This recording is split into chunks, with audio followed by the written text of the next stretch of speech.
We know shockingly little about the health effects, but we do know a few things. One is that in well-controlled animal studies, phthalates have been shown to cause certain health problems.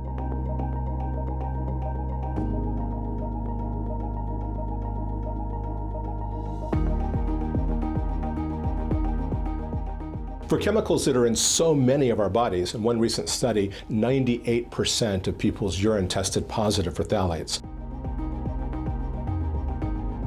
We know shockingly little about the health effects, but we do know a few things. One is that in well-controlled animal studies, phthalates have been shown to cause certain health problems.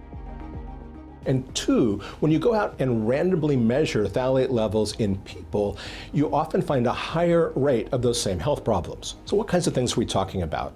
Number one, reproductive problems. This could be testicular dysfunction in men, endometriosis in women, or genital formation in baby boys.